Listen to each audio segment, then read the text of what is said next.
The acrid stench of burning oil seeped into the damp morning air, clawing at my nostrils as I stumbled barefoot onto the front lawn. Flames roared in the dim light, casting jagged shadows across my yard. My tractor, Bessie, a rusted, grease-stained relic of 2 decades, was now a pyre.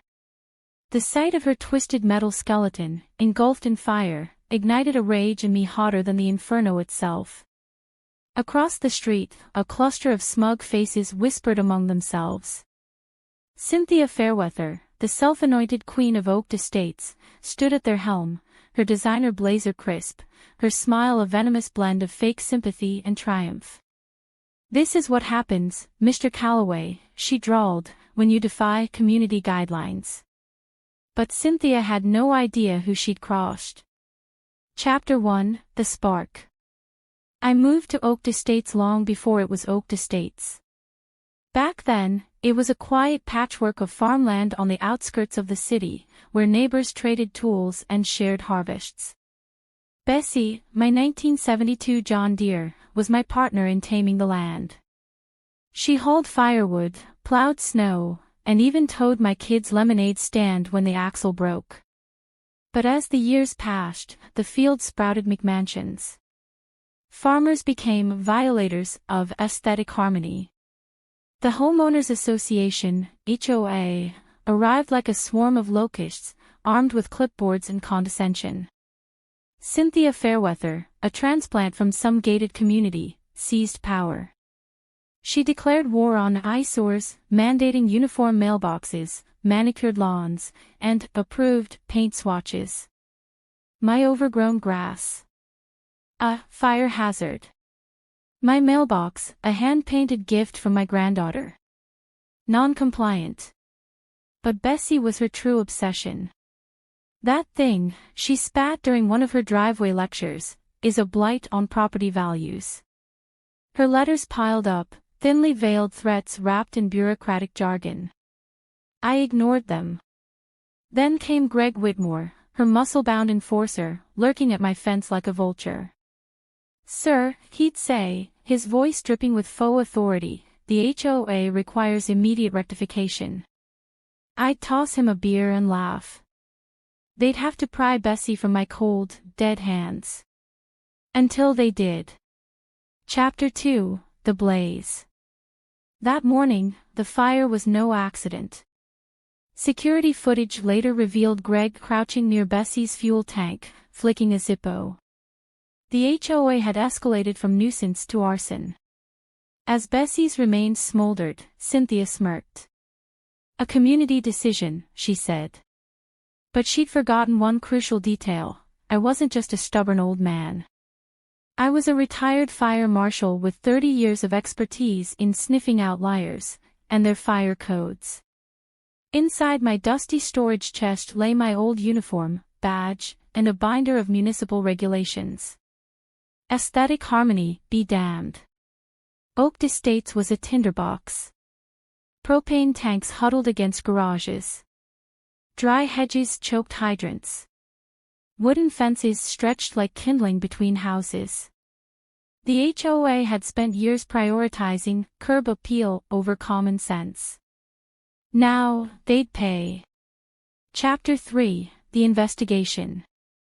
I started with photos: Greg's guilty smirk, Bessie's ashes, the HOA's final warning slipped under my door. Then I called in favors. Captain Hank Riley, my old partner, owed me from the days we'd battled wildfires. "Need a favor," I said.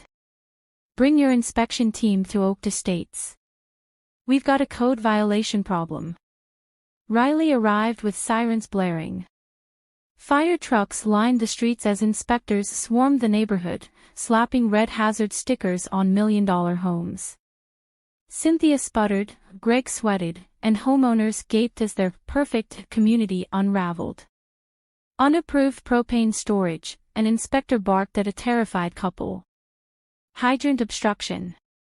Fencing violation.